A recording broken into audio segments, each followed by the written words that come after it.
Bonjour, je vous propose ici des éléments de compréhension de la crise économique en cours et à venir en lien avec le coronavirus. L'objectif est de nous aider à comprendre ce qui nous arrive, ce qui va nous arriver, essayer d'en tirer quelques éléments de réflexion pour l'après, sachant que la réponse à la crise à court terme et à moyen terme dans laquelle nous allons vivre dans les mois à venir conditionnera en partie ce que sera le futur. Donc l'exercice évidemment est difficile, il n'est pas question ici d'avoir ni une volonté d'exhaustivité, ni d'avoir la prétention de dire exactement ce que sera notre avenir économique. On vit dans un moment d'incertitude inouïe qui est certainement ce qui marque le plus pour tout le monde d'ailleurs ce moment historique, mais il existe quelques mécanismes qui sont déjà en vigueur, quelques mécanismes qui sont assez bien connus des économistes, qu'on peut identifier, qui peuvent nous permettre d'identifier les différents risques auxquels nous allons faire face dans les mois et les années à venir, les différentes fragilités du système économique qui seront mises sous pression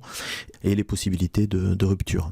Alors, pour commencer, définissons un petit peu généralement ce qu'est cette crise. Elle est souvent définie comme une crise qui serait exogène. C'est-à-dire exogène complètement, ça veut dire extérieure au système, contrairement à une crise endogène comme une crise financière par exemple, qui elle est interne aussi qui vient de mécanismes internes au système économique.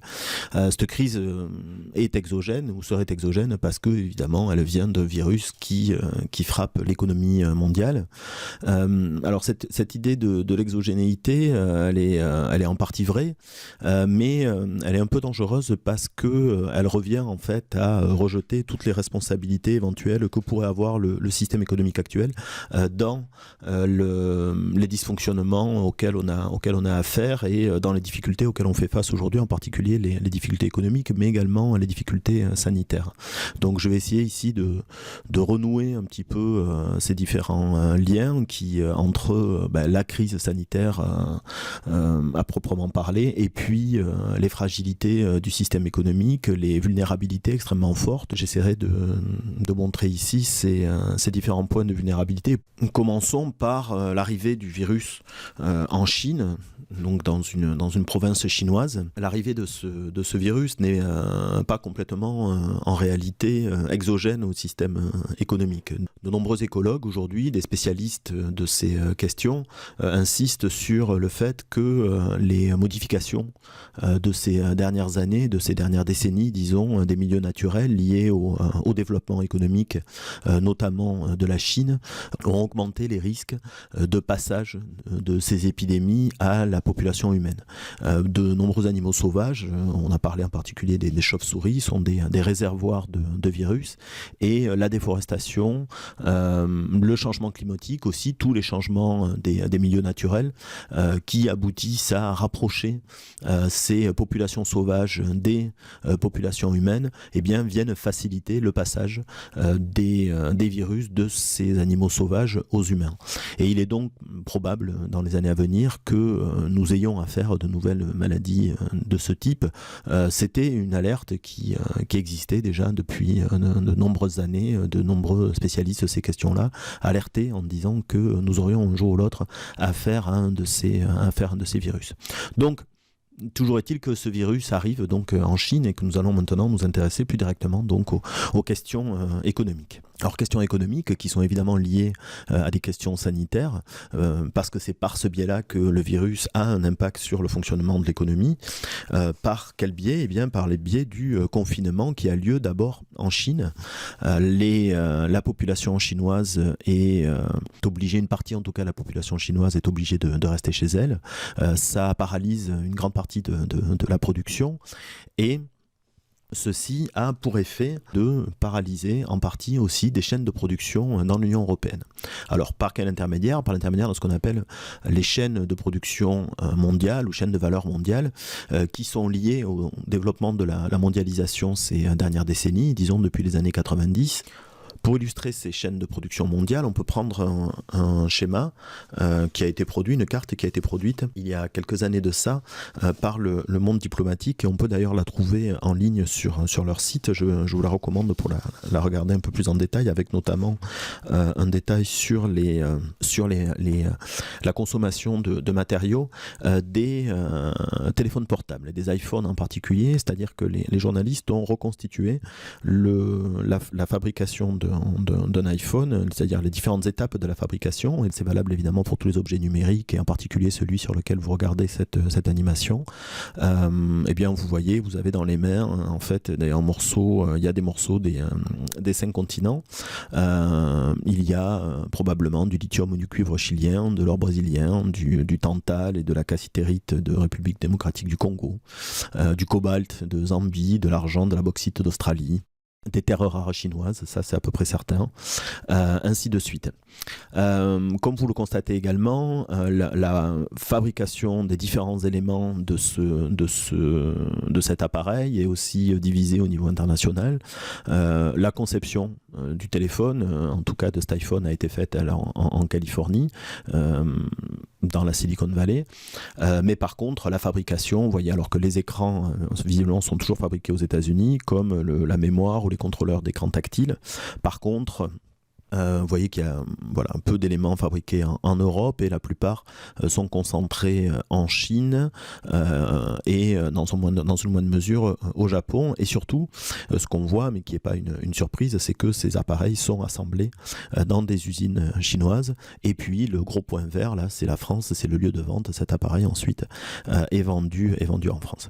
Donc ça, c'est valable pour vos appareils numériques, mais c'est également valable pour énormément d'objets aujourd'hui du quotidien. C'est le cas de l'automobile par exemple, et ce qui fait, on le voit bien sur cette carte, que s'il y a un problème qui vient à paralyser la production d'un de ces pays, eh bien on voit que ça peut potentiellement impacter l'ensemble de la chaîne de valeur, et donc mettre en péril la production.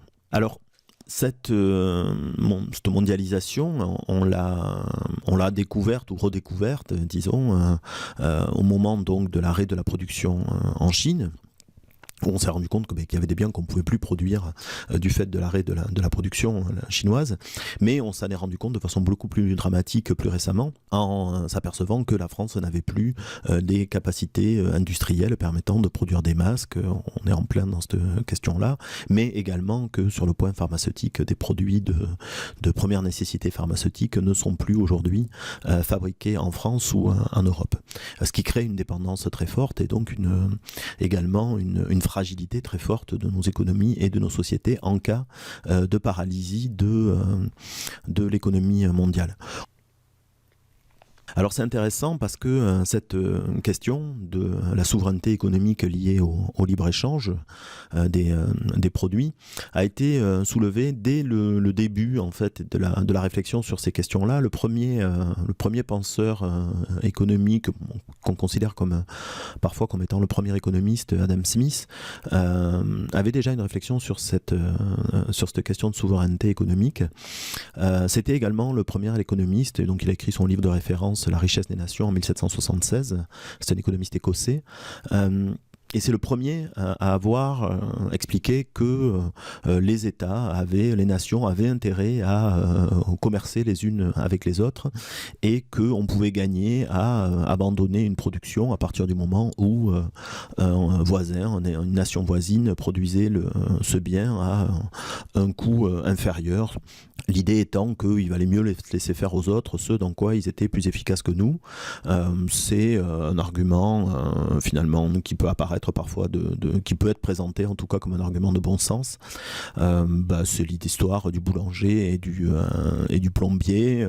Voilà, il est peut-être plus intéressant que le plombier se consacre à faire son métier de plombier pour gagner de l'argent pour acheter du pain plutôt que faire son pain lui-même, parce qu'il risque de faire du pain qui sera beaucoup moins bon que le pain du boulanger.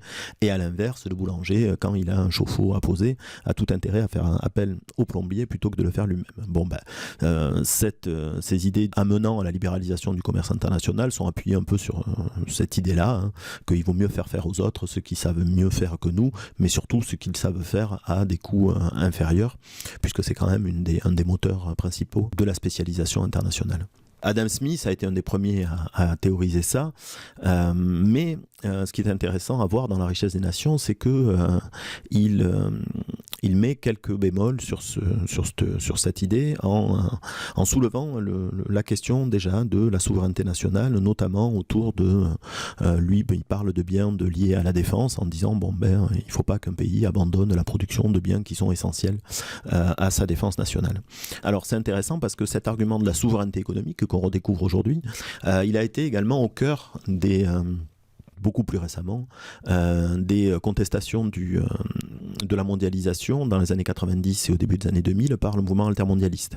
La question de la souveraineté alimentaire était notamment un des arguments qui étaient les plus mises en avant par toutes les organisations qui se réunissaient, que ce soit à Porto Alegre, les plus de 30 ans se rappellent de ces manifestations-là, ou à Seattle ou à Gênes.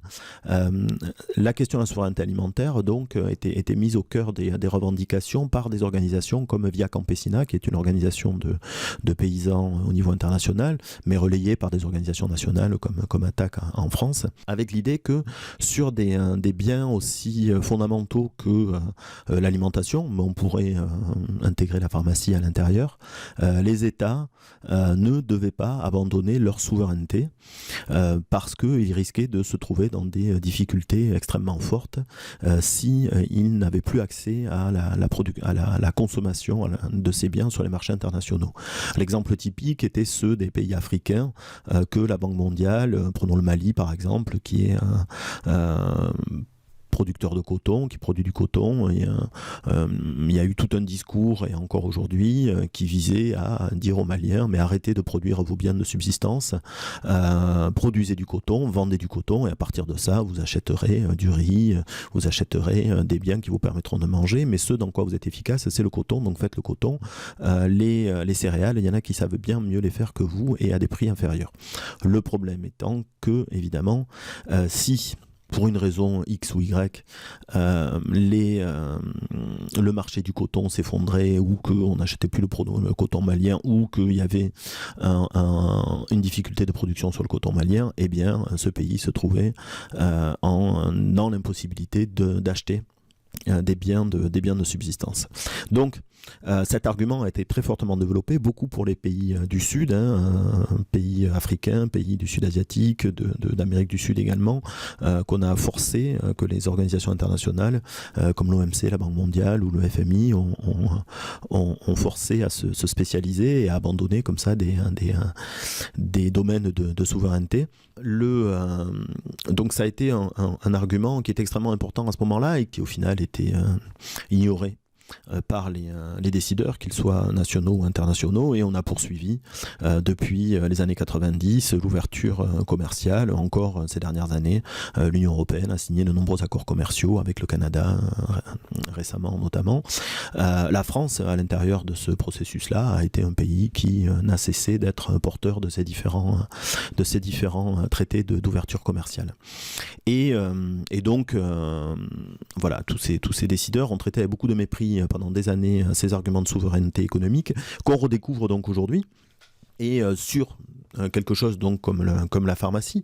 Mais pour donner un dernier exemple, pour illustrer un petit peu la situation du commerce mondial aujourd'hui, des problèmes du type de ceux qu'on rencontre aujourd'hui sur la pharmacie pourraient se déclarer sur les questions agricoles, puisque aujourd'hui la France est en grande partie dépendante d'importations de protéines végétales, en particulier de soja, et soja OGM pour la plupart, qui vient d'Amérique latine et qui est indispensable aujourd'hui à la nourriture de nos animaux d'élevage.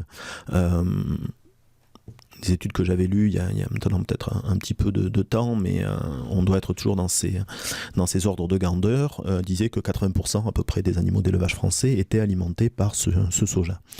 Donc si pour une raison ou une autre, le commerce international des matières premières agricoles est interrompu, alors ce qui paraissait complètement invraisemblable il y a encore quelques années, mais qui aujourd'hui paraît beaucoup plus réaliste, évidemment, eh bien nos animaux d'élevage, tout simplement, n'auraient plus de protéines végétales. Et donc, voilà, la France, contrairement à ce qu'on peut penser, ou la représentation qu'on peut en avoir, n'est pas du tout autonome aujourd'hui en matière agricole. Elle est dépendante très fortement de ces importations.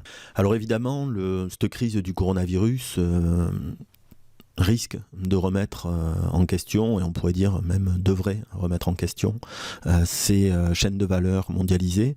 La question de la relocalisation de nos activités économiques sera, à n'en pas douter, débattue dans les années à venir. Un débat dont il ne faudra pas oublier toutes les dimensions. La relocalisation d'activités a beaucoup d'avantages, comme on vient de le dire, notamment sur le plan de la souveraineté économique, sur le plan aussi de la relocalisation d'emplois qui ont disparu. Mais relocaliser a aussi un coût. Si aujourd'hui on fabrique des appareils que vous avez dans les mains en Chine, c'est tout simplement parce que ça coûte moins cher là-bas. Et nécessairement, une partie de la relocalisation de l'activité économique se traduira par une augmentation des coûts, une augmentation des prix donc pour les consommateurs. Et ces questions-là devront être aussi au cœur du débat, sachant que cette relocalisation signifie aussi qu'il faudra certainement et à coup sûr consommer différemment. Il faudra nécessairement intégrer cette question de la consommation à l'intérieur de ces débats sur la relocalisation. Mais poursuivons à présent pour voir une autre dimension de la crise. Cette baisse de la production en Chine et dans l'Union européenne a eu un effet dès la fin du mois de février, mois de mars. C'est la chute des valeurs boursières, en effet, dans des comportements de panique mimétique dont ils sont assez coutumiers. Les acteurs des marchés financiers se sont mis à vendre massivement les actions des différentes entreprises qu'ils possédaient, et ces ventes massives ont abouti à un krach boursier historique, krach boursier qui a abouti à, comme on le voit sur ce schéma, à une baisse d'environ 30% de la valeur des principaux indices boursiers mondiaux. Alors j'ai mis sur ce schéma la valeur de ces indices sur les 10 dernières années, et on constate, alors c'est intéressant de constater que si effectivement sur l'année ça aboutit à de lourdes pertes, et ce qui signifie qu'il va y avoir des gens qui vont avoir perdu beaucoup d'argent dans cette histoire, on se rend compte aussi que la valeur de ces actifs boursiers avait augmenté dans des proportions absolument incroyables en Europe, mais surtout aux États-Unis, où on le voit sur les deux indices américains, la valeur avait été multipliée par 5 depuis 2010. Les marchés boursiers ont en effet été dopés ces dernières années par les politiques des banques centrales qui ont consisté à, pour le dire trivialement, à inonder d'argent ces marchés. Des quantités de liquidités, d'argent gigantesques ont été créées, et ont abouti donc à ces envolées de cours, puisque beaucoup de l'argent qui passait par le secteur bancaire a abouti sur les marchés financiers. Donc, de la même manière qu'en 2008, en fait, les banques centrales ont répondu à ce krach boursier en mettant en place des mesures de refinancement auprès des différents acteurs, particulièrement des acteurs bancaires. Revenons au secteur réel et à l'arrivée du virus en Europe et à la phase dans laquelle nous sommes aujourd'hui, c'est-à-dire celle du confinement dans les économies européennes et depuis quelque temps maintenant également dans l'économie américaine. Mais je m'intéresserai ici surtout à l'économie européenne et en particulier française. Selon l'INSEE, dans un document qu'ils ont produit il y a peu de temps, la production en France a baissé de 35% au mois de mars 2020 par rapport au mois de mars 2019. Et les projections en termes de baisse du PIB, c'est-à-dire du produit intérieur brut, c'est-à-dire de la richesse créée en une année en France, même si cet indicateur a beaucoup de faiblesses, on estime aujourd'hui, selon les différentes projections, que la baisse du PIB en France sera, selon les projections aussi, selon les durées du confinement, au minimum de 6%, mais plus de 10% et certainement davantage. C'est-à-dire des baisses de PIB, moments de récession qui sont inconnus depuis la Deuxième Guerre mondiale, qui auront des impacts particulièrement forts, en particulier sur le chômage, évidemment. C'est quelque chose qui commence aujourd'hui par l'intermédiaire de l'augmentation du chômage technique, c'est-à-dire tout simplement les gens ne peuvent plus travailler puisqu'ils doivent rester chez eux. Donc aujourd'hui, on y a plus de 6 millions de personnes qui sont inscrites sur ces modes de chômage technique ou partiel, qui sont pris en charge par l'État, on en reparlera, mais qui viennent s'ajouter à un nombre de chômeurs qui est déjà extrêmement important en France, qui diffère selon les façons de mesurer, entre 3 et 5 millions, disons. Ça a été malheureusement oublié, ou en tout cas c'est sorti un petit peu très rapidement, on peut dire, de la mémoire collective, mais la crise des subprimes s'était déjà traduite par une augmentation très forte du chômage en France et dans le monde. On estime dans le monde à peu près 35 millions de chômeurs supplémentaires générés par la crise des subprimes en 2008. En France, c'est entre 1 et 2 millions de chômeurs supplémentaires, et cette histoire-là a été très vite oubliée pour renvoyer la responsabilité du chômage sur les chômeurs eux-mêmes. C'est quelque chose qui économiquement est très difficilement justifiable au vu de la conjoncture de ces dernières années. Quand on regarde en effet cette augmentation brutale du chômage en 2008 qui a perduré pendant ces 10 dernières années, remettre la responsabilité sur les chômeurs revient à faire une hypothèse qui est étonnante, qui est celle d'une épidémie de flemme gigantesque qui se serait diffusée en 2008, non seulement en France, mais dans le monde entier, et qui aurait abouti à ce que les gens, tout d'un coup, ne veuillent plus aller travailler de façon assez massive et dans un délai de temps extrêmement court. Donc évidemment, tout ceci ne tient pas la route. Les politiques, pourtant, qui ont été conduites depuis ces dernières années de gestion du chômage vont toutes dans le sens de cette justification-là, notamment les dernières réformes de l'assurance chômage qui ont été adoptées par le gouvernement et heureusement suspendues à l'occasion de la crise du coronavirus, et qui consistaient à baisser les droits des chômeurs. Il faut voir donc comment le gouvernement réagira à l'augmentation du chômage dans les mois ou années à venir. Mais ce qui a été fait jusqu'à maintenant n'est pas très encourageant. Un autre canal de diffusion de la crise, c'est celui de la consommation de pétrole. Et c'est celui du pétrole, de façon générale, en effet. La baisse de la production dans à peu près tous les pays du monde s'est traduite par une baisse de consommation du pétrole, qui, cette baisse de consommation, se traduit par une baisse du prix. Baisse du prix du pétrole qui est elle-même accentuée par des jeux géostratégiques entre la Russie, l'Arabie Saoudite et les États-Unis. La Russie, suivie par l'Arabie Saoudite, a décidé en effet de ne pas diminuer sa production suite à cette baisse de prix, mais au contraire de l'augmenter, dans l'idée, en faisant baisser le prix du pétrole, en se servant de cette occasion historique de baisse du prix du pétrole, dans l'idée de mettre à genoux les producteurs de pétrole de schiste américains qui sont aujourd'hui devenus les premiers producteurs de pétrole au monde. Ces producteurs américains ayant un coût de revient, j'y reviendrai, beaucoup plus important que les producteurs russes et d'Arabie Saoudite, une baisse du prix peut leur être fatale, alors que ces autres producteurs, eux, seraient toujours en vie. Cette baisse du prix met en danger aussi des pays qui eux aussi produisent avec des prix du pétrole plus élevés. Je pense en particulier à l'Algérie, au Venezuela ou au Canada. Ce canal pétrolier aura certainement un impact très fort dans les mois à venir, à moins que les pays producteurs de pétrole s'entendent pour baisser massivement la production et faire remonter les prix. Il y a encore cette semaine des négociations. Il y avait un accord au sein de l'OPEP qui n'est pas signé par le Mexique. Peut-être que ça sera le cas dans les jours à venir, mais selon les experts, même une baisse dans les proportions qui a été proposée, c'est-à-dire de 10 millions de barils jour, ne suffirait pas à refaire augmenter durablement les prix. On se trouve dans des situations aujourd'hui où la production production continue, mais il n'y a plus de demande et donc il faut stocker. Et stocker, ça coûte cher. Et on a donc, il y a quelques exemples là de pétrole qui ont été vendus à des prix négatifs, c'est-à-dire que les producteurs payaient les gens pour l'acheter, ou les consommateurs, afin de s'en débarrasser pour pas qu'ils aient à payer le coût du stockage.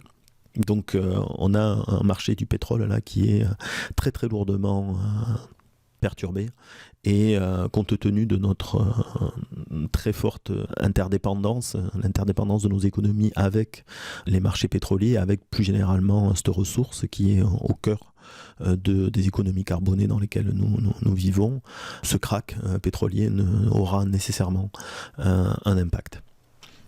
Voilà à peu près où on en est aujourd'hui. Je parle là le 10 avril 2020.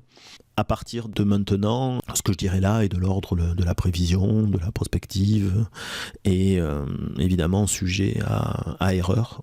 Il est beaucoup plus facile de parler du passé que de l'avenir, les économistes le savent bien. Mais voilà, j'essaierai de tracer donc à partir de maintenant quelques pistes de ce que pourrait être le futur, des risques qui vont se présenter et éventuellement des alternatives qui pourraient se proposer à nous.